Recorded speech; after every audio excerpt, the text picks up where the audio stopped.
What do you do with all of those leftover scraps? Throw them out or keep them for another page? Hi, it's Donna Guest, the Lazy Scrapbooker and Creative Memories Advisor.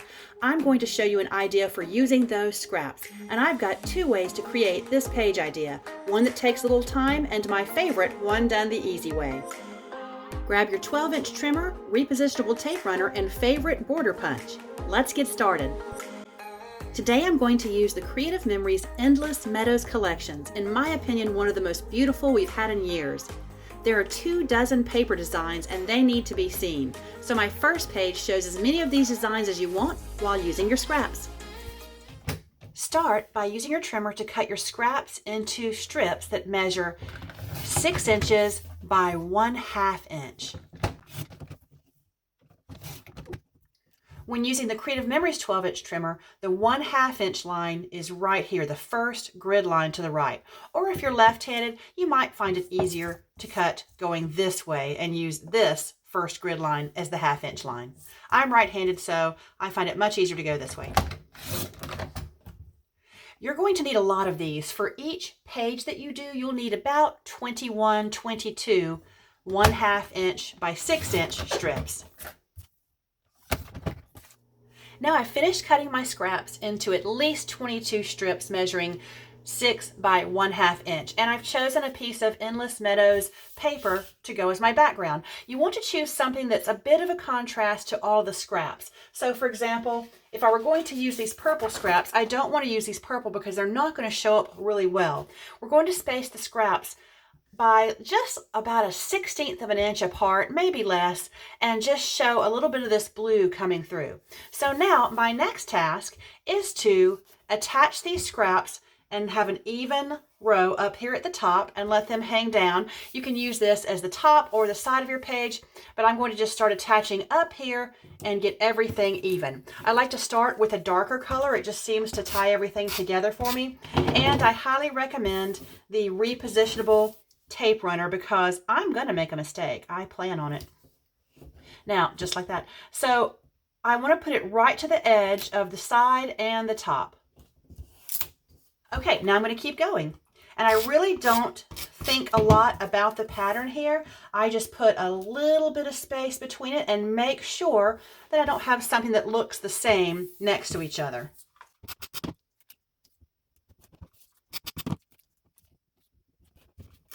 I found that working upside down like this is the easiest way for me to see exactly how much space I'm putting in between and to keep them somewhat even.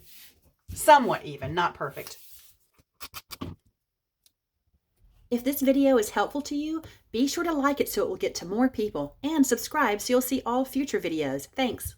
Okay, when you get about halfway across, I like to go ahead and put another, typically a dark piece like this, over at the other side.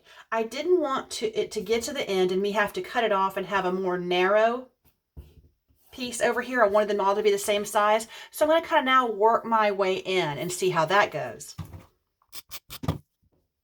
You can use a multi-tool to smooth out any little bubbles that you might find. I had one. Now, as I'm almost finished in the middle, I'm going to start lining them up and just see how many I can have here and see how I want to space them out. And hopefully this all works out perfectly. Oh, I think it's going to. Wow, that's pretty perfect. I do have to adjust the space in between slightly, but it's nothing that's going to be very noticeable. So now I'll go ahead and attach these.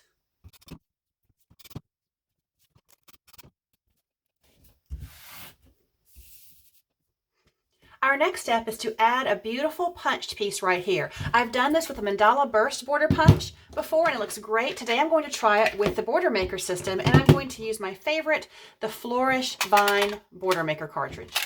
My big decision is what paper to use. You can try this a lot of ways. I think I'm going to use the darker paper for the punch and then the lighter paper for my mats and my accent piece on top. So let's start with the punch. If you've never used the border maker system, check out my video. I'll put the link in the top right hand corner for you to check out. It's a video on how to use this, but I'll give you a brief tutorial. Just remember there's one little peg here and 6 pegs here, and your job is to line those up after you've put the paper in, and you'll hear it click.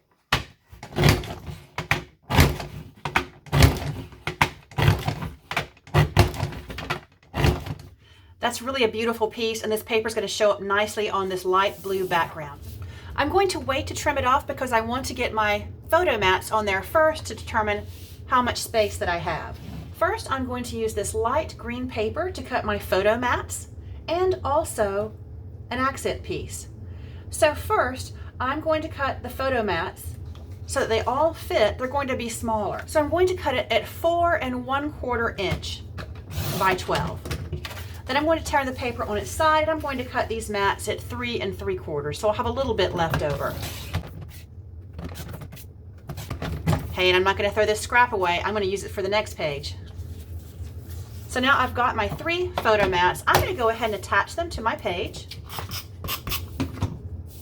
Let me measure them first before I put that tape down. It gives you about a 1/4 inch border around. The other side would have looked really good too, but I used the darker green for my punch, so I'm going to go with this lighter side.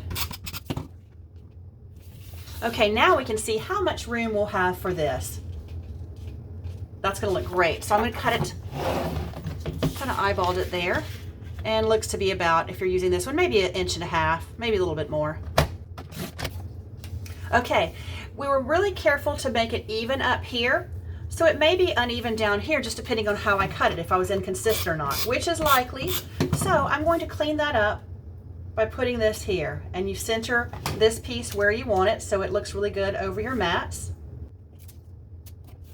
And now we're going to really clean this up with one tiny little strip that measures 1/4 inch by 12, and I'm really using some scraps here.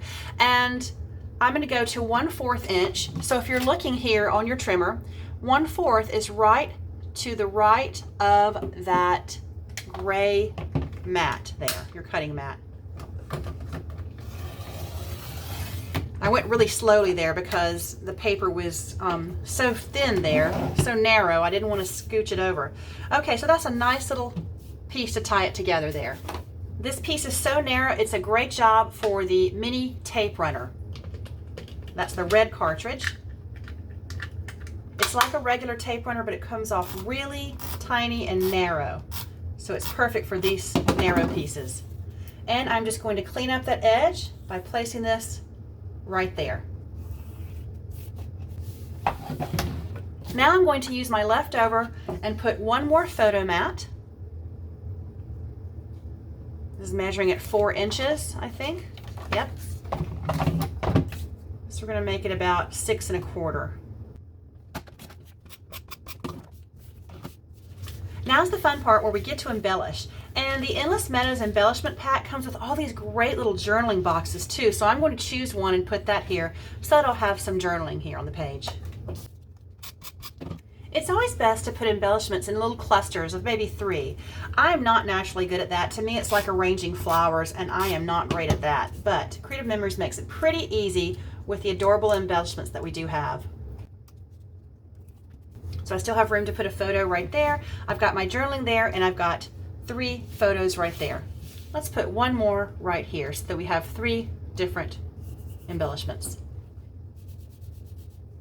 Okay, that first page was really beautiful, and there's so many different ways you could do it with all sorts of colors and collections. But now let me show you my second way to make this a lot easier and faster. And you know I'm all about fast pages. So what I'm going to do is I'm going to take a base page right here. I've chosen this beautiful purple from the Endless Meadows Tone on Tone papers.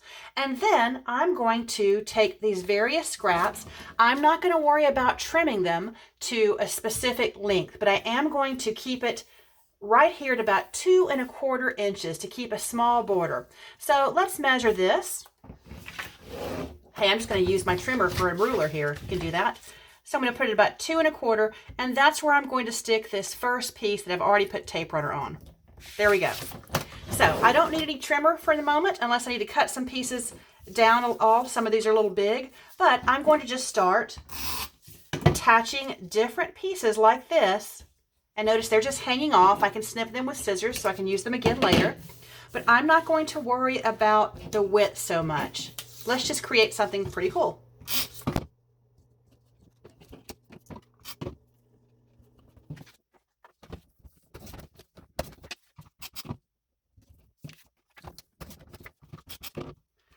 find it easier to put the tape runner right here on the paper, because then I know I'm going to get everything I need to and not have tape runner out here sticking to my table. I am trimming some of these. I said I wasn't going to, but some of these, you know, scraps are really weird shapes. So I do want to trim them down to a realistic width.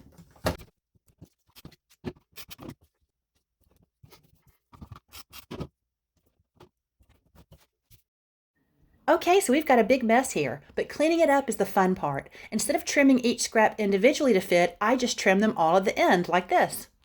I'll line up the edge of my paper on the cutting line, and you can double check to make sure it's in the right place by using the sight lines like this.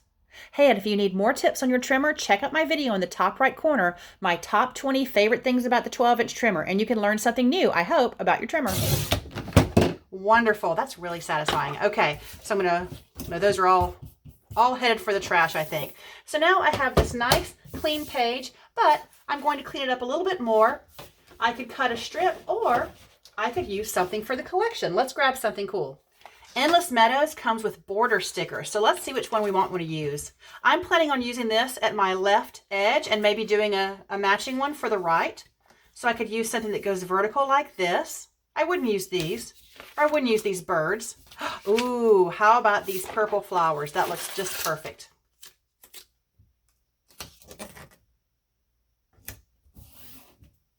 Perfect, and now I have plenty of room over here for lots of photos and journaling.